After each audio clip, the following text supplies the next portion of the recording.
Nah, ada juga orang yang sebenarnya pendidikan tinggi tetapi attitude-nya bermasalah. Ini yang jadi masalah. Dulu kita beranggapan orang yang berpendidikan tinggi pasti cerdas kan? Sudah bersama kita Pak Renat Kasali, Pak Profesor. Di Indonesia garis kemiskinan tinggi. Kira-kira menurut Bapak, apa yang menyebabkan kemiskinan itu?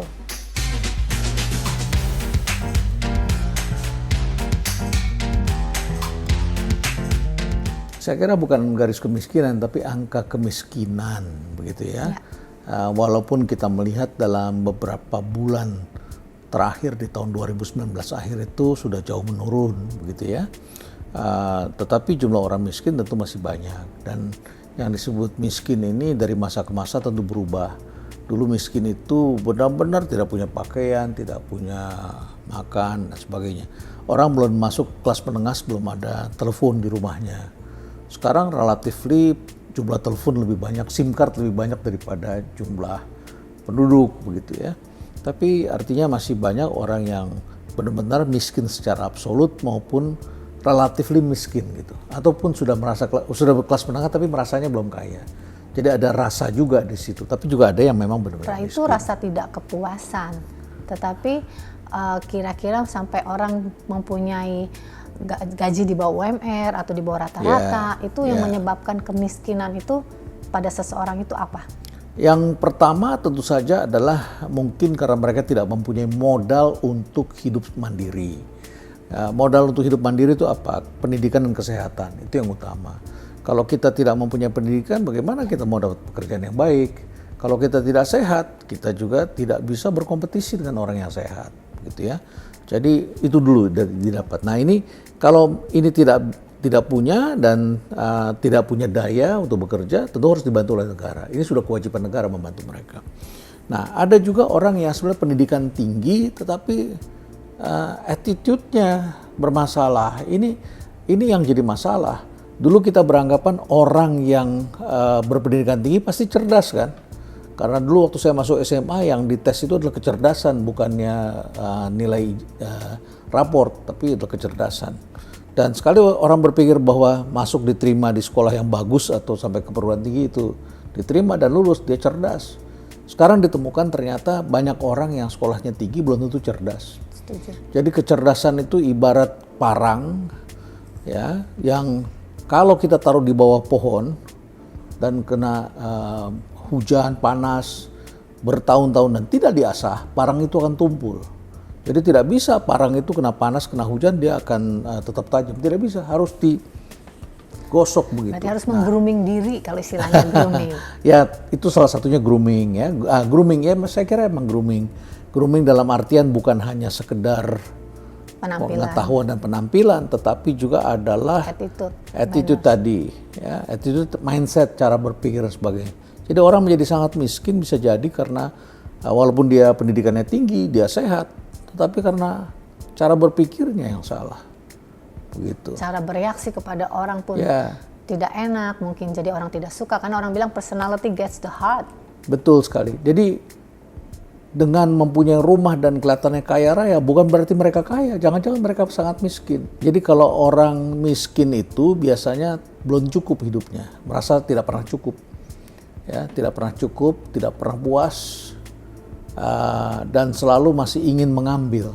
Tapi kalau orang kaya itu bukan jumlah uang. Orang kaya itu adalah seberapa besar yang dia ingin berikan pada orang lain. Semakin dia bisa memberi semakin besar, semakin kaya dia artinya. Jadi kalau misalnya seorang ibu mempunyai uang hanya 100.000, tapi dia berani memberi kepada orang yang susah 80.000 tanpa sepengetahuan orang lain, dia kaya kan?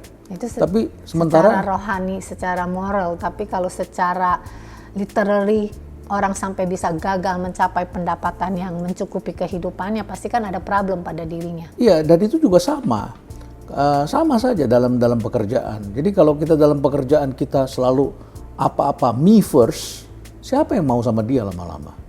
Ya, jadi dia selalu dirinya terlebih dahulu. Lama-lama kan orang semua berpindah keluar, menjauhi dia. Jadi bagaimana orang bisa membantu orang lain supaya berhasil, itu adalah kunci bagi orang untuk menjadi berhasil. Begitu. Itu kuncinya di situ. cara berpikirnya di situ. Yang tadi saya bilang ini adalah berpikirnya long term, bukan berpikir short term. Kalau Pak Profesor pesan-pesan untuk orang-orang yang kurang skill, kurang pendidikan, kurang rajin, banyak kurang-kurangnya untuk mendapatkan income yang lebih baik, yang sehingga mereka bisa keluar dari kemiskinan itu, apa itu? Kita jangan berpikir bahwa kita harus mempunyai skill yang banyak. Tidak. 1 atau 2 saja sudah cukup. Ya. Orang-orang yang berhasil itu rata-rata tidak bisa ini, tidak bisa itu, tidak bisa ini, tidak bisa itu. Tapi dia punya sesuatu yang dia bisa. Masterized satu Ya. hal. Dulu pria memasak dianggap aneh. Tapi sekarang ada orang yang bisa memasak dan bisa mendapatkan. Mayoritas chef justru laki-laki. Bisa mendapatkan penghasilan yang baik, kehormatan. Tetapi tidak semua orang yang mengikuti mereka bisa berhasil. Betul. Begitu ya. Menjadi pengekor itu bukanlah suatu pilihan sebetulnya yang baik ya. Jadi menurut hemat saya adalah bagaimana kita mengasah diri kita dan cukup kuasai 1 atau 2 bidang saja. Cukup. Jangan berpikir saya harus pinter kayak sekolah lah. Orang tua menginginkan anaknya A semua nilainya. Agamanya dapat A, pengetahuan umumnya dapat A, matematikanya A, bahasanya A, musiknya A, begitu ya, kimianya A. Terus setelah selesai dia bingung, saya mesti jadi apa? Jadi Ya udah. pintar tuh secara textbook, tetapi soft skill-nya nggak ada. Tidak ada. Apalagi sekarang di era gadget seperti ini banyak orang yang pandai tetapi tidak tahu konteks, tidak bisa mengelola emosinya. Gadget teknologi ini membuat orang tidak sadar ada konteks, tidak sadar ada orang lain. Jadi kecerdasan sosial dan emosionalnya lemah. Ini yang harus dibangun. Membangun kecerdasan. Coba perhatikan. Kepintaran. Banyak sekali anak-anak yang pintar itu mengerikan. Sangat pintar itu mengerikan. Jadi ketika dia bekerja, orang takut sama dia. Ya, terus kemudian begitu ada orang yang kurang bisa sedikit, mudah marah, emosional. Jadi dia akan kesulitan terisolasi dalam pekerjaan. Kecerdasan emosional juga penting sekali. Sangat penting. Lahir miskin bukan salah kita dan bukan pilihan kita, tetapi mati miskin adalah salah kita dan pilihan kita.